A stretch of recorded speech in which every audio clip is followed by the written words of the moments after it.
Hello दोस्तों, मैं संजय पाल आप सभी का एसपी कोचिंग क्लासेस के यूट्यूब चैनल पे स्वागत करता हूं। बच्चों, आज से हम लोग क्लास 10th की मैथ स्टार्ट कर रहे हैं जो एनसीईआरटी बेस्ड होगी। बच्चों, ये मैं पहले रियल नंबर स्टार्ट कर रहा हूं जो कि इसका पहला चैप्टर है। इस चैप्टर को पढ़ने से पहले कुछ ऐसे टर्म हैं जो जानना जरूरी है। चलिए स्टार्ट करते हैं इस चैप्टर के उन टर्मों को जो आपके लिए चैप्टर में बहुत काम आएंगे। चलिए बच्चों स्टार्ट करते हैं। पहला हमारा है नेचुरल नंबर। बच्चों, नेचुरल नंबर को हम प्राकृतिक संख्याएं भी कहते हैं और इसको काउंटिंग नंबर भी कहते हैं। ये हमारे कुछ ऐसे होते हैं 1 2 3 4 डैश डैश डैश डैश। इसको इन्फिनिटी तक हम ऐसे ही ले जा सकते हैं। और अगर हम बात करें होल नंबर की, तो होल नंबर में अगर नेचुरल नंबर में ही मैं जीरो को भी ऐड कर दूं तो बच्चों ये हमारे होल नंबर बन जाएंगे और ये भी हम इन्फिनिटी तक इनको ले जा सकते हैं। और थोड़ा सा और आगे बढ़ते हैं तो देखते हैं इवन नंबर। इवन नंबर कौन से होते हैं? जो नंबर 2 से डिवाइड हो जाते हैं। जो नंबर 2 से डिवाइड हो जाते हैं मींस डिविजिबल बाय 2, उनको हम क्या कहेंगे? Even number. इवन नंबर में एग्जांपल अगर हम देखें तो कुछ हमारे ऐसे हैं 2 हो गया, 4 हो गया, 6 हो गया, डैश डैश डैश। मतलब वो नंबर जो 2 से डिवाइड हो जाएंगे। अगर इसमें कुछ और एग्जांपल मैं लूं तो कुछ ऐसे भी मैंने एक एग्जांपल लिया 2x प्लस 4 और तो आप ये बताइए ये 2 से डिवाइड होगा कि या नहीं। चलिए मैं बताता हूं आपको। अगर मैं यहां से 2 कॉमन ले लूं, यहां x बचेगा और यहां कितना बचेगा 2, तो ये पूरा 2 से डिवाइड हो जाएगा। पूरा 2 से डिवाइड हो जाएगा मींस ये जो हमारा नंबर था ये भी हमारा इवन नंबर या सम संख्याएं थी। x प्लस 2 ये हमारा अब यहाँ पे बच जाएगा। ऐसे ही कुछ और एग्जांपल ले सकते हैं। जैसे मैंने आपसे कहा कि 4x मैंने ले लिया तो 4x भी जो होगा वो भी 2 से डिवाइड हो जाएगा। इसलिए ये भी आपका जो है बच्चों वो आपका इवन नंबर होगा। और अब आगे बढ़ते हैं और बात करते हैं ऑड नंबर की। ऑड नंबर कौन से नंबर होंगे? जो कि 2 से डिविजिबल नहीं होंगे। Not divisible by 2, not divisible by 2। 2 से डिवाइड ये नहीं होंगे। ये कौन कौन से हो जाएंगे? जैसे कि एग्जांपल में 1 3 5 ये डैश डैश इस टाइप के नंबर होंगे जो 2 से डिविजिबल ना हो। या फिर मैं कुछ ऐसा लिखता हूं 5x प्लस 10 लिख दिया। इसमें अगर मैं कॉमन भी 5 ले लूं तो यहां x बचेगा, यहां से 2 बचेगा और ये वाला 2 से डिवाइड नहीं होगा। इसलिए ये वाला क्या हो जाएगा? आपका ऑड नंबर हो जाएगा। ये वाला एग्जांपल 2x प्लस 4 और ये 5x प्लस 10 मैंने इसलिए दिया क्योंकि इसका यूज चैप्टर के बीच में हुआ है। चलिए बच्चों और आगे बढ़ते हैं। अब बात करते हैं इंटीजर्स की या जिसे हम पूर्णांक कहते हैं। तो पूर्णांक के बारे में आपको पता ही होगा। अगर पूर्णांक में निगेटिव नंबर भी आते हैं, पॉजिटिव भी आते हैं और जीरो भी आता है। और अगर इसमें थोड़ा सा आगे चलेंगे तो ये +1 +2 और ये +3 आएंगे। इधर साइड -1 -2 -3 आएंगे। तो बच्चों मैं आपको ये बता दूं, इधर वाले जीरो के लेफ्ट हैंड साइड ये आपके निगेटिव इंटीजर हैं और राइट हैंड साइड वाले जो होंगे वो पॉजिटिव इंटीजर हैं। तो इधर वाले जो हो जाएंगे वो आपके आगे ऐसे चलते रहेंगे वो पॉजिटिव इंटीजर हैं और इधर वाले अगर आप ऐसे बढ़ते रहेंगे तो ये निगेटिव इंटीजर होंगे। और अगर बच्चों मैं जीरो की बात करूं तो जीरो ना तो पॉजिटिव है ना तो निगेटिव है। इंटीजर है लेकिन ना तो पॉजिटिव है ना तो निगेटिव। मींस के बारे में हम लिख सकते हैं neither positive nor negative. Neither positive nor negative मतलब ये वाला जो इंटीजर है वो ना तो पॉजिटिव है और ना ही निगेटिव है, लेकिन हाँ इंटीजर है। चलिए बच्चों और आगे बढ़ते हैं। अब हम बात करते हैं प्राइम नंबर की।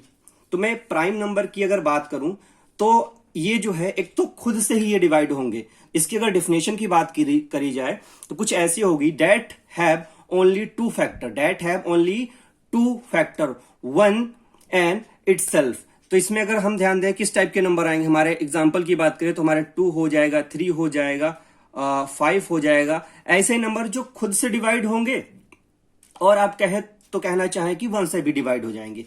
तो अगर इसमें देखें और इसके जो फैक्टर होंगे वो ओनली 2 फैक्टर होंगे, एक तो 1 होगा और साथ में वो खुद नंबर ही होगा। जैसे मैं आपको एग्जांपल लेता हूं, 2 ले लिया मैंने तो इसको 1 इंटू 2 लिख सकता हूं, और अगर मैंने 3 ले लिया तो इसको 1 इंटू 3, तो वो नंबर ही है और 1 हमेशा। तो इसकी डिफिनेशन कुछ ऐसे ही हो जाएगी कि उसके जो फैक्टर करेंगे तो उसमें 1 आएगा और 1 के साथ वो नंबर भी होगा। तो इस टाइप के जो नंबर होते हैं वो हमारे प्राइम नंबर कहलाते हैं। बच्चों अब थोड़ा सा और बढ़ते हैं आगे, हम देखते हैं को प्राइम नंबर को। को प्राइम नंबर जिसको हम बच्चों हिंदी में सह अभाज्य संख्याएं कहते हैं। को प्राइम मतलब को मतलब 2, तो यहां पे कुछ 2 नंबर का पेयर लेना है। तो मैं एग्जांपल के साथ आपको समझाता हूं कौन कौन से हो जाएंगे जो को प्राइम नंबर होंगे। को प्राइम नंबर होंगे, अब इसमें मैं एग्जांपल ले रहा हूं 2 और 3, 2 और 3, 2 और 3, 2 और 3। इसमें ध्यान दीजिएगा 2 और 3 इसका जो को प्राइम नंबर होते हैं उसका जो एचसीएफ होगा बच्चों वो 1 होता है। आप देखिए इसका एचसीएफ हो जाएगा वो 1। कैसे? अगर 2 के फैक्टर करूं तो 1 इंटू 2 हो जाएगा, 3 के फैक्टर करूं तो 1 इंटू 3 हो जाएगा। तो इसमें जो कॉमन है, जो कॉमन हाईएस्ट है वो हमारा क्या है, हमारा क्या है वो 1 है, इसलिए इसका एचसीएफ 1। तो जो भी आपके को प्राइम नंबर होते हैं, कोई भी ले लूं, अगला हो जाएगा, मैंने 5 और 7 ले लिया, यहां भी इसका एचसीएफ बच्चों हो जाएगा, एचसीएफ हो जाएगा 1। तो वह 2 नंबर जिनका एचसीएफ 1 होता है वो हमारे को प्राइम नंबर कहलाते हैं। अगर इसकी डिफिनेशन देखी जाए, 2 number are said to be coprime if their highest common factor is 1। तो इसका जो एचसीएफ होता है वो 1 होता है। एक एग्जांपल और लेता हूं बच्चों, जैसे कि मैंने यहां पे लिख दिया 5 लिख दिया, यहां पे 15 लिख दिया, तो ये को प्राइम नंबर नहीं है। क्योंकि इसका जो एचसीएफ है वो 5 होगा, इसलिए ये को प्राइम नंबर नहीं है। ठीक, और बच्चों ये वाले हमारे को प्राइम नंबर थे। अब बात करते हैं रैशनल नंबर की। अब बात करते हैं रैशनल नंबर की, जिसे हिंदी में हम परिमेय संख्याएं भी कहते हैं। अब बता दूं मैं आपको, रैशनल नंबर जो होते हैं उनको p बाई क्यू के फॉर्म में हम लिख सकते हैं, लेकिन कंडीशन ये है कि q नॉट इक्वल्स टू 0। मतलब अगर कोई नंबर ऐसा जिसको हम p बाई क्यू के फॉर्म में तो लिख सकते हैं, लेकिन q की वैल्यू 0 नहीं होनी चाहिए। इसमें एग्जाम्पल की अगर हम बात करें तो हमारे एग्जाम्पल कौन कौन से, हमने लिख दिया 3/7, 8/9, 7/2, ये हमारे, इनको देखो बच्चों हम ये p बाई क्यू के फॉर्म में लिख पा रहे हैं। लेकिन एक चीज ध्यान दीजिएगा, कभी भी q की वैल्यू 0 नहीं होनी चाहिए। तो ये जो हमारे नंबर हो जाएंगे वो रैशनल नंबर हो जाएंगे। एक बात याद रखिएगा, q जो होना चाहिए वो 0 नहीं होना चाहिए। ठीक है, अगर डिफिनेशन की वैसे इसमें इतनी कोई जरूरत नहीं है। अब इसके साथ हम आगे बढ़ते हैं और इर्रेशनल नंबर पे पहुंच जाते हैं, जिसको हम अपरिमेय संख्याएं भी कहते हैं। तो दोस्तों मैं आपको बता दूं, इनको p बाई क्यू के फॉर्म में हम नहीं लिख सकते हैं।